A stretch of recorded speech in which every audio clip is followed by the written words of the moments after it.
नमस्कार, आप देख रहे हैं भारतीय बुलेटिन और हुंकार मीडिया। आज हमारी टीम फरीदाबाद में है और जनलोकवादी पार्टी अपनी एक मीटिंग यहाँ कर रही है। ये पार्टी बराबर फरीदाबाद में क्या हरियाणा में सक्रिय है और अपनी लोकप्रियता बढ़ा रही है।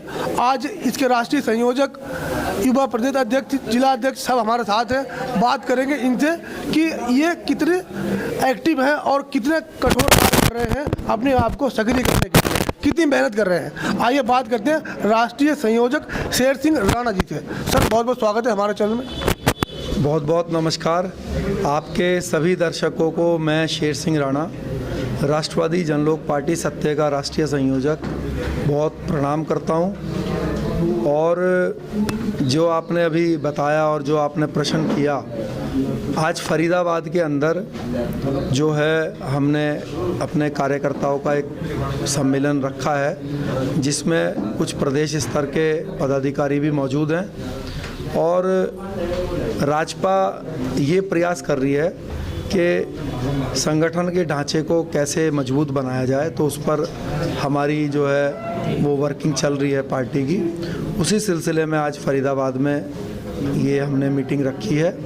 और फरीदाबाद ज़िले के जो कुछ हलके हैं, जिसमें तिगांव है, जिसमें पृथला है, तो संगठन का ढांचा किस प्रकार से मजबूत होगा, इसको लेकर पार्टी के अनेक लोगों ने अपनी अपने राय दिए हैं और उस पर हम लोग अब अपना काम शुरू कर रहे हैं। जो हमारे यहाँ तिगांव हलके के जो हमारे प्रभारी हैं भाई सौरभ भाई, तो उनको जिम्मेदारी दी है हमारे प्रदेश के युवा प्रकोष्ठ के अध्यक्ष राकेश सिंह जी ने।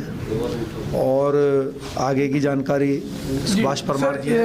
सक्रियता से पहले एक बात जानना चाहूँगा मैं, पार्टी की अभी रूपरेखा, क्योंकि पार्टी नई है तो पार्टी की रूपरेखा क्या है, कैसे आप एक्सप्लेन करें? देखिए, हमारा पार्टी का जो मुख्य एजेंडा है वो है देश से और हरियाणा से बेरोजगारी दूर करना और सबको जो समान अधिकार है वो दिलाना। हमारे पार्टी का नारा है कि ना किसी का अधिकार छीनेंगे, ना किसी को अपना अधिकार छीनने देंगे। जब से हरियाणा बना है, यहाँ पर ऐसा देखने में आया है कि अनेक बिरादरियों के साथ, अनेक समाज के अनेक लोगों के साथ जो है थोड़ा भेदभाव होता है, जिसके कारण कुछ समाज में बेरोजगारी का जो स्तर है वो बहुत भारी संख्या में बढ़ गया है।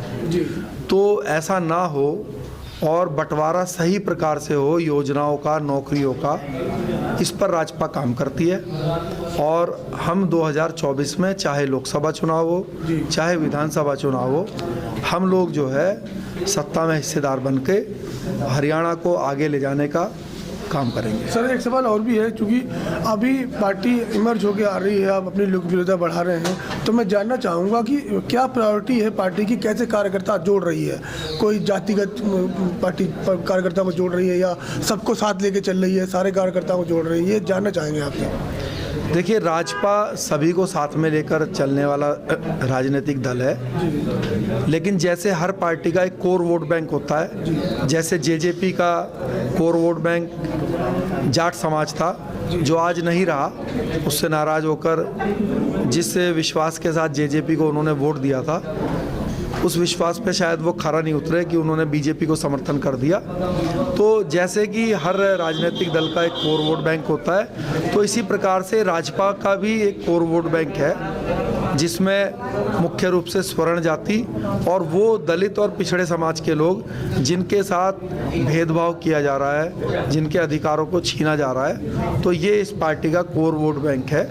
और पहले हम उन्हीं लोगों को जागरूक कर रहे हैं, उनको जोड़ रहे हैं, लेकिन क्योंकि ये पार्टी मुद्दों पर काम करती है, राष्ट्रभक्त लोगों की पार्टी है, तो हम लोग जातिवाद या धार्मिक उन्माद से ज़्यादा मुद्दों आधारित पर काम कर रहे हैं। और क्योंकि हमारा मकसद है हमारा देश आगे तरक्की करे, हमारा हरियाणा तरक्की करे और सभी समाज के अधिकार सुरक्षित होकर उनको उनके अधिकार मिले। जी सर, अभी चुनाव 2024 में है, तो पार्टी का कोई मिशन ऐसा कुछ है जो आप बताना चाहोगे हमारे दर्शकों को? देखिए, मिशन की जानकारी हमारे जो मुख्य प्रवक्ता हैं सुभाष परमार जी, वो आपको ज़्यादा अच्छे से दे अच्छा सर, पाएंगे। पार्टी कोई कंपटीशन मानती है जेजेपी को या क्या, वो जानना चाहूँगा।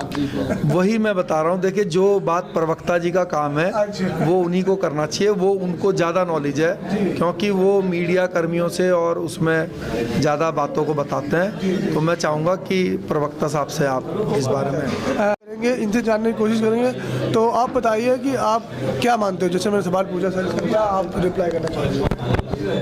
मैं आपके चैनल को और आपके सभी दर्शकों को सुभाष परमार, प्रदेश प्रवक्ता, राष्ट्रवादी जनलोक पार्टी की तरफ से हार्दिक अभिनंदन, आभार।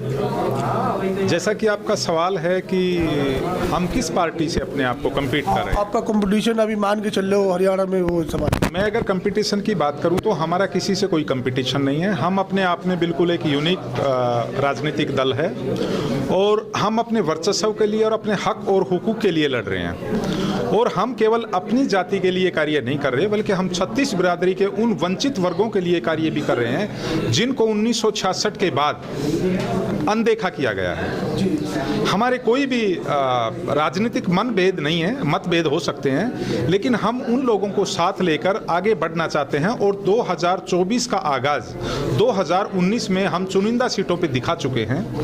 हिंदुस्तान की सबसे बड़ी भारतीय जनता पार्टी, उनको हमने ये आईना दिखाया कि जिसको आप कोर वोट बैंक समझते हैं, वो अब आपको वोट देने के लिए नहीं बना, वो अपने सत्ता में अपने आप को केंद्र बिंदु रखने के लिए बना है। और ये बात हमारे लोगों को देर सवेर समझ आएगी, ऐसा हमारा मानना है। ये ही हमारी मुहिम का हिस्सा है कि हमने आज तक लोगों से वोट लेने नहीं सीखे। हम भी चाहते हैं कि हमारा एक राजनीतिक दल इस तरह का दल हो जो 36 बिरादरी का सम्मान करे, 36 बिरादरी को साथ लेके चले। और हरियाणा में 2024 का जो चुनाव होगा, इसमें हम बिल्कुल स्पष्ट तस्वीर दिखा देंगे कि जो अपने आप को राजनीतिक पार्टियां पूरे राष्ट्रीय स्तर की मानती हैं, उनको हमारे सामने ना केवल झुकना पड़ेगा बल्कि हमारे दरवाजे पे आना पड़ेगा, क्योंकि हमारे लोगों को धीरे धीरे बात समझ आ रही है। और हम चुनाव में पूरी तल्लीनता से जाएंगे और पूरे हरियाणा में हम चुनाव फाइट करने की सोच रहे हैं। लेकिन 30 सीट ऐसी हैं जिन पे हमारा कार्य बेहद गोपनीय तरीके से चल रहा है, जिसके बारे में हम बहुत ज़्यादा खुलासा इस चैनल पे नहीं कर सकते। लेकिन इस बार हम सत्ता के मुख्य केंद्र बिंदु में रहेंगे, ये मैं आपको पूरी तरह से आश्वस्त करता हूं। और लोगों को भी इस बात का भरोसा दिलाता हूं कि वो राष्ट्रवादी जनलोक पार्टी के साथ मिलकर चलें, साथ दें, सहयोग दें। और हमें अगर अपना आशीर्वाद देंगे तो आप अपने आप को ठगा हुआ महसूस नहीं करेंगे। और जो वर्षों से आपके साथ भेदभाव की नीति चल रही है, उस नीति को हम जड़ से उखाड़ फेंकेंगे। और सर, आप अपने वक्तव्य में बराबर हमारे लोग इस्तेमाल कर रहे हैं, वो कौन हमारे लोग हैं, जानना चाहूँगा। हमारे लोगों से मतलब है जो हमारी मुहिम का हिस्सा हैं, जो हमारी विचारधारा का हिस्सा हैं। वो किसी भी बिरादरी से हो सकते हैं, किसी भी धर्म से हो सकते हैं, किसी भी मजहब से हो सकते हैं। वो हमारे लोग जो हमारी विचारों को समझते हैं। हम व्यवस्था परिवर्तन के लिए लड़ाई लड़ रहे हैं, और जो व्यवस्था परिवर्तन में हमारा साथ देगा, वो गरीब हो सकता है, गाँव का हो सकता है, कमेरा हो सकता है, किसान हो सकता है, मजदूर हो सकता है, वो हमारे साथी हैं और हमारे अपने हैं, हमारे लोग हैं। सर, जानना चाहूँगा 2024 के लिए अभी पार्टी की कौन सी रणनीतियाँ हैं जिन पे आप काम कर रहे हैं मौजूदी से? रणनीति बिल्कुल सरल और स्पष्ट है। हम अपने लोगों को हक और हुकूक दिलाने के लिए राजनीति में आए हैं, मिशन को कामयाब करेंगे और चुनाव लड़ेंगे अपने लोगों को हक और हुकूक दिलाने के लिए। हमने वोट दिया है, अब हम लेना चाहते हैं। लोगों से हमारी अपील है कि आप हमें वोट दीजिए। हम उनको बिल्कुल क्लियर विजन देंगे, हम उनको रोजगार देंगे, हम उनको सम्मान देंगे, हम उनको इंफ्रास्ट्रक्चर देंगे। और हम ये जो अनीतियाँ चल रही हैं, कुरीतियाँ चल रही हैं सामाजिक स्तर पे, राजनीतिक स्तर पे, उनके लोगों के बीच जाके उनको इस बात का समझाने का प्रयास करेंगे कि ये जो सत्ता है, ये सत्ता किसी एक मठाधीश की नहीं है। इस सत्ता पे किसी एक का काबिज होना हमें गवारा नहीं है। हम सभी लोगों को साथ लेके चलेंगे, गरीब हो, मजदूर हो, कमेरा हो, किसान हो, वंचित हो, सबके साथ और सबके साथ से हम आगे बढ़ना चाहते हैं। और 2000 चुनाव का फलसफा हमारा मुख्य आधारित यही है कि हम सबको साथ लेके चलेंगे, वही हमारे अपने हैं। ओके सर, बेस्ट लग रहा है। हमारे साथ प्रदेश अध्यक्ष तंवर जी हैं, इनसे बातचीत करेंगे। सर, अभी आप किस मतलब किस रणनीति पर काम कर रहे हैं मजबूती से पार्टी को मजबूती दिलाने के लिए, क्योंकि आप प्रदेश में हैं तो प्रदेश में आप किस तरह की रैलियां या कार्यक्रम करते हैं, जानना चाहेंगे आप। जी नमस्कार, बहुत बहुत धन्यवाद। मैं राकेश सिंह तंवर, युवा मोर्चा प्रदेश अध्यक्ष, राष्ट्रवादी जनलोक पार्टी की तरफ से आपको और आपके चैनल सभी दर्शकों को बहुत बहुत धन्यवाद। धन्यवाद सर। जी अभी जैसे कि आप पूछ रहे थे, अभी राष्ट्रवादी जनलोक पार्टी पूरे हरियाणा में हमारे पास 1 लाख के करीब सक्रिय कार्यकर्ता हैं पूरे हरियाणा प्रदेश में।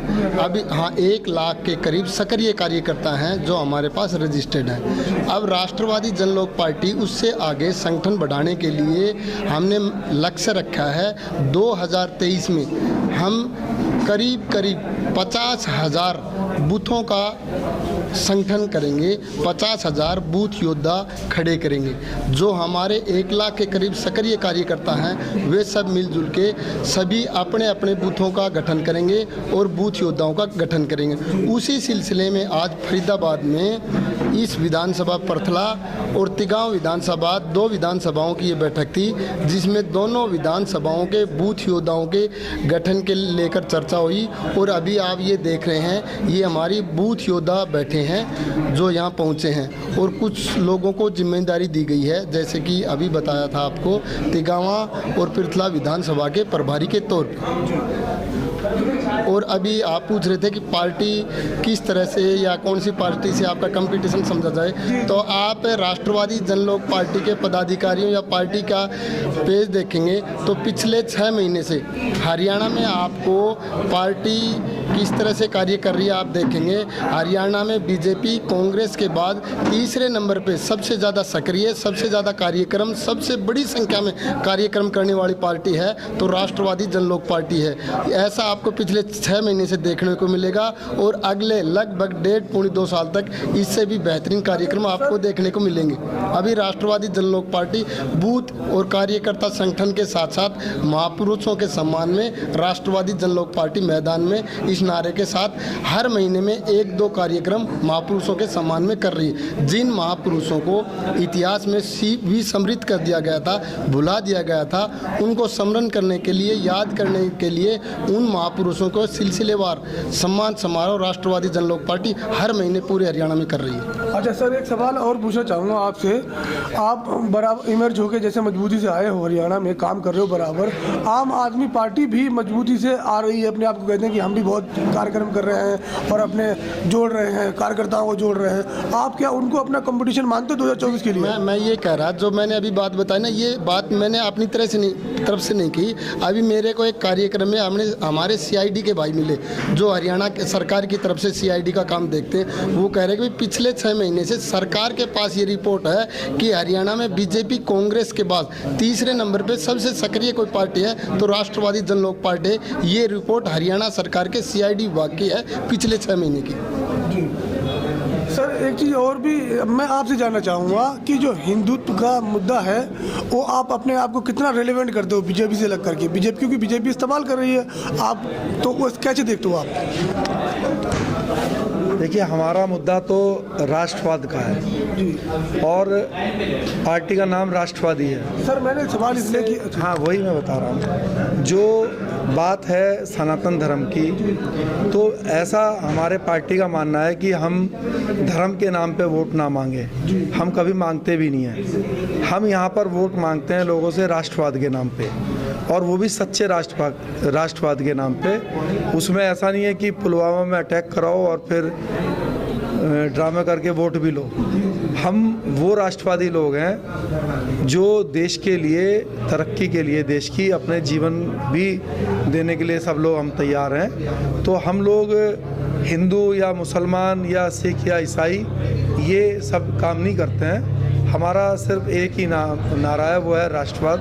हम हैं राष्ट्रवादी और उसी पर ही हम काम करते हैं। जी, हमारे साथ युवा जिला अध्यक्ष हैं सौरभ जी। सौरभ जी को आज एक नई जिम्मेदारी मिली है, इनसे जानना चाहेंगे आप उसके बारे में क्या बोलना चाहोगे कि जहाँ तिगांव विधानसभा की कितनी मेहनत कर रहे हो पहले से, अब क्या कहोगे आप संगठन के लिए? पहले तो सभी दर्शकों को मेरा नमस्कार। मैं सौरभ राणा, युवा जिला अध्यक्ष फरीदाबाद। हम डेली स्तर पे अपने कार्यकर्ताओं की 4, 5, 6, 8, 10 जैसे भी होती हैं डेली बेसिस पे मीटिंग रखते हैं, उनसे बातचीत करते हैं, उनकी क्या क्या समस्याएं हैं वो सुनते हैं, है ना, उनके क्या क्या समाधान हो सकते हैं वो उनको बताते हैं, है ना। और जो लोग हमारी बातें नहीं सुन रहे हैं उनको ये बात हमें बतानी है कि अब आने वाले जो MCF के इलेक्शन है उसमें हम उनको बताएंगे, जैसे पार्षद के इलेक्शन है अभी, फिर 2024 में इलेक्शन है, उन सारी चीज़ों से आप अगर जनता की बात नहीं सुनोगे तो ये बात हम जो लोग सत्ता में बैठे हुए हैं हम उन लोगों को इन इलेक्शंस के रिजल्ट पे ही बता देंगे। सौरभ भाई, राजनीतिक तौर पे एक और वो रजिस्टर वाली बात करेंगे, वो भर पाने वाली बात, उस पर आप क्या कहना चाहोगे? ये कोई बहुत बड़ा काम नहीं है, ये समझ लो अगर आप आज से अगर शुरू कर दे तो ये तो मुश्किल करके 15 दिन का काम है। पूरे हरियाणा में लगे हुए इस सिलसिले में लोग सभी कर रहे हैं। हम ये तो सिर्फ अभी हाँ, जैसे आप कह रहे हैं सौरभ भाई, इनके लिए मुश्किल नहीं है, तो बड़े सक्रिय कार्यकर्ता हैं। पूरे हरियाणा के विधानसभा प्रभारी बूथ संगठन को लेकर लगे हुए हैं। पिछले हमारे 1 जनवरी से ये सिलसिला है, तो सभी लगे हुए हैं और ये तो बड़े सक्रिय भाई हैं, इनके लिए तो मुश्किल काम है। ये तो सिर्फ तिगांव विधानसभा की बात है। हम तो पूरे फरीदाबाद जिले के रजिस्टर विद इन 2 मंथ इनको कंप्लीट कर देंगे। और जो 30,000 जो हमने अपने बूथ योद्धा और बूथ अध्यक्ष बनाने की बात है, ये हम अगले 6 महीने में ये अपनी ताकत जो है हम अपनी सरकार को दिखाएंगे। अच्छा सौरभ भाई, हमारे चैनल के माध्यम से अभी आप क्या संदेश देना चाहोगे जनता से, क्या वोट अपील करना चाहोगे या क्या कहना चाहोगे इस तिगांव विधानसभा में? हम भी यहीं रहते हैं, क्या कहना चाहोगे? मैं बस यही कहना चाहूँगा, आपने जिन नेताओं को जिताया है, आपने जिन पार्षद को, MLA को या MP को जिनको भी जिताया है, जिताने के बाद जब आप अपने काम कराने जा रहे हैं, यहाँ की सड़कें, नाली, वो सब देख रहे हैं। आप खुद भी तिगांव विधानसभा में रहते हो तो आप जाते हो, आप देखते हो हमारी एक चेतन मार्केट वाली रोड है, शायद है आदमी उससे बिना गिरे ना उससे क्रॉस नहीं कर सकता। आपने याद दिलाया, उस पर आम आदमी पार्टी खूब राजनीति कर रही है। देखो, कुछ पार्टियां ऐसी होती हैं जिनके पास फंड की कमी नहीं होती, है ना, तो वो राजनीति करते हैं अपने पैसे से। मगर हम जो राजनीति करते हैं ना, वो लोगों के कहते हैं ना, व्यवहार के साथ, उनके जो हमारा जुड़ाव है, उनका जो मुद्दा है, उनके साथ समस्याओं को लेके चलते हैं। जी, ये थे हमारे साथ राष्ट्रवादी जनलोक पार्टी। ऐसे ही बराबर इंटरव्यू और इनके जो भी कार्यक्रम हैं हम अपने चैनल के माध्यम से दिखाते रहेंगे, आपको अवगत कराते रहते हैं। आप देखिए कितने लोग जुड़े हुए हैं, खूब भरकम भीड़ थी और पार्टी की लोकप्रियता इसी से ही दिखाई जा सकती है और बताई जा सकती है। धन्यवाद।